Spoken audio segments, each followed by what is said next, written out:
Another day, another hate train. For those of you who don't know, High Gaudian Spice is not in fact an incredibly clever name for a breed of marijuana, which really sucks because it definitely would have been better if it was. But it is in fact Crunchyroll's natural next step in screwing over Japanese animation studios by cutting them out of the process entirely. That's right, this is made 100% by Crunchyroll, for Crunchyroll, and for their own money. And right off the bat, something is off in the sound design. I'm not just talking about the voice acting, but we will get there. I thought something was wrong with my headphones at first. The audio quality is different from character to character sometimes. And I realize that I don't exactly have a studio quality mic here, but then again, I don't need one. I don't need incredibly clean audio so that I can work with the ambient sound separately. In fact, some of the weirdest things was that the ambient sound seemed inconsistent or not there at all. One of the first things I noticed was that it very much sounded like it was two people talking in a coat closet. Unfortunately, I don't know a huge amount about sound production, so I'm going to have to defer that to some of the more qualified people. I can tell that the sound production doesn't feel like it's in the place that the story is taking place, but I don't know the proper terms to explain it to you, so we're going to have to move past that. And it is a valid criticism, mind you. Just because I don't know the exact terms does not mean that it is not true. It doesn't sound right for the area that it is. I don't know the technical term for you flipped your helicopter upside down and barrel rolled into a tree, but I know that's not how you fly a helicopter. Then we move on to the voice acting, which a lot of people complained about, and bafflingly, there was the most ridiculous argument against the hate that I saw on Twitter. I know Twitter's not a great location to acquire good arguments, but it's still a fun place to find them.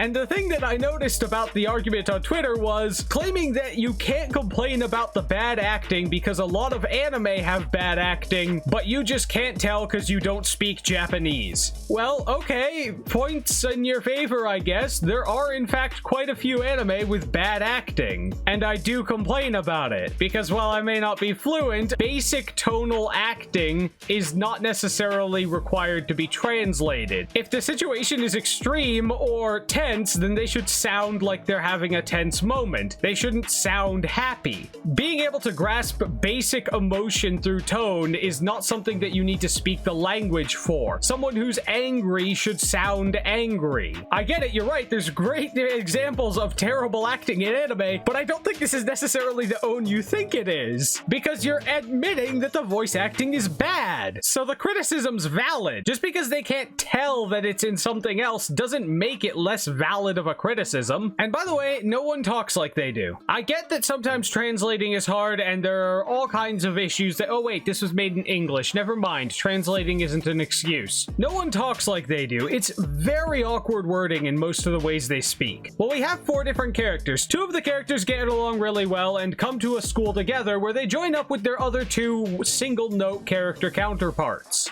And they all go together to a big school dedicated to training hunters and huntresses, guardians. And it very much comes across exactly like that. We have the accident that immediately gives someone a bad feeling about them. We have awkward fangirling over every new thing.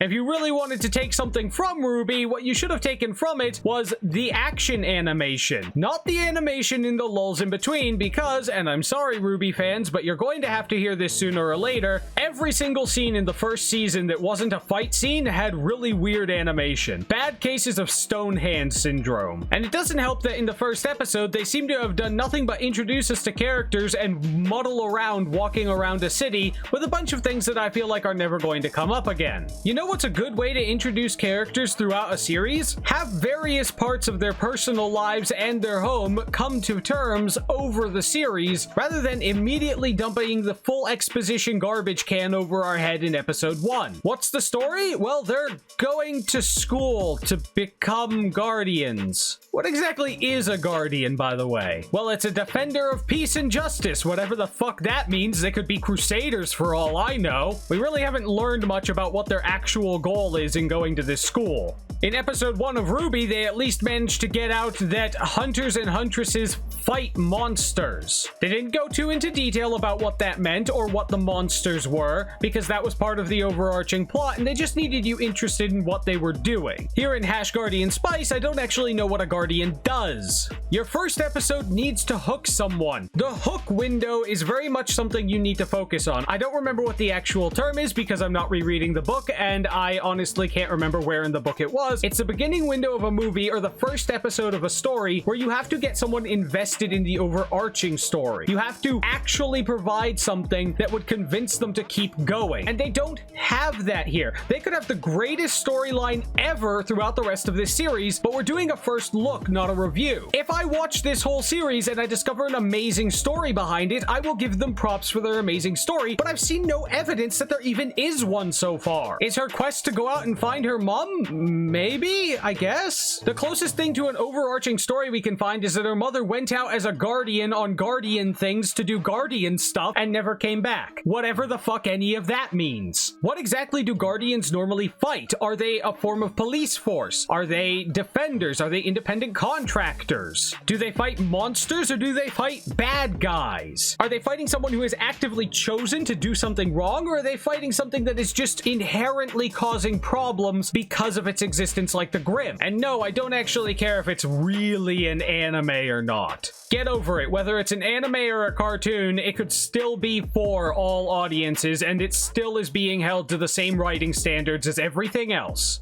Now, I'll admit, first episode in, the show does not show any promise, and I highly doubt it's going to go up from there. Very often, your first episode generally has to be something hooking that will pull people in. If the entirety of your hook involves political grandstanding and, look, we have bright color one-note characters, I'm afraid you're not going to get me in. You're a very generic fantasy setting. There's nothing even unique about it. I keep comparing this to RWBY because it is also an American-made anime-inspired show. But in their first episode, RWBY established their fantasy world, and it was unique.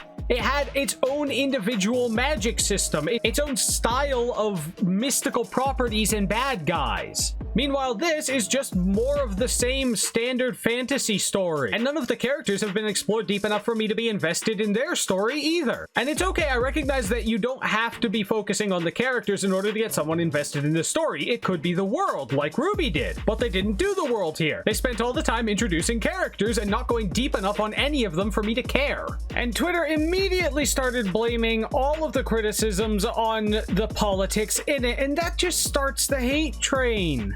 Naturally, you're going to get everyone who actually doesn't agree with the politics to fly off the handle at you. And then you're going to insist that anyone who doesn't agree or anyone who points out the flaws in the show is part of the group of political people who are against you. And that's such a terrible way to go about analyzing media. You can't just insist that someone isn't making sense or is doing it because they hate X. You have to ask them to make an actual point about the story. Make an actual point about what they're talking about, and then you have to reply with counterpoints. Just saying you don't like X or you just don't like it because you hate X person, X character, X whatever political opinion. When I did my character breakdown of Toph not being a Mary Sue, I did why she's not a Mary Sue. I explained what a Mary Sue was and gave examples of why she doesn't fit into that definition. But discourse over these things seems to have devolved so poorly.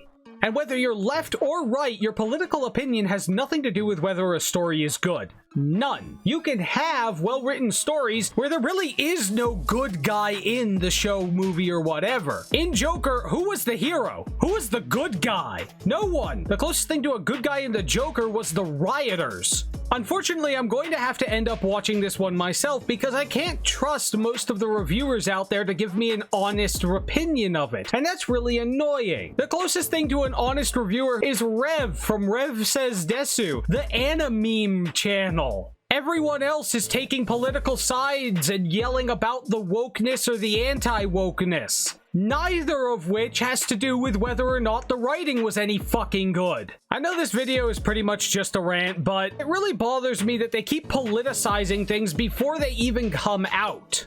If your show is well written and has a good political message in it, it will be able to represent it on its own and you won't have to tweet about it. But if you want me to summarize all of this together, between the studio issues, them immediately going to politics right from the get-go, hiring incredibly controversial people to run it, and I question on what they blew their budget on, considering it wasn't the animation, it wasn't the voice acting. I know that 60 FPS isn't required for a lot of anime or animation, but damn, the still PNGs sliding along backgrounds are a dime a dozen, and half the time I had to go back and reload the webpage because it looked like I was dropping frames. Basically, my first look at this summarizes this whole video down to lots of studio problems, which are never a good sign. They're what damaged Legend of Korra. Lots of politics in the pre-release, which is never a good sign because it means that you don't actually have a good story to focus on.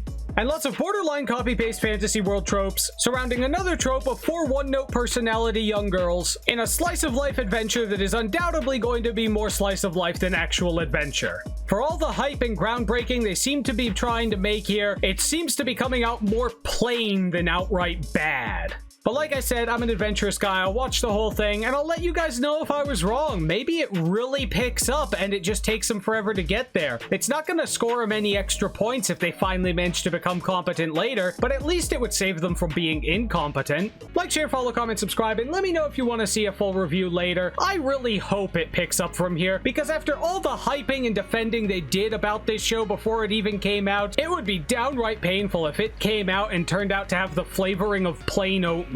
Bear in mind, this is a first look. I'm not reviewing the show, I'm just pointing out that they didn't have a good look. So before you go down to the comments and be entertainingly angry about me daring to speak ill of the show, I've just said that they haven't supplied any hook, and they've done everything in their power to be generic, bland, and copy-paste. But if there's something else that bothered you, there's always option A of going down and being entertainingly angry.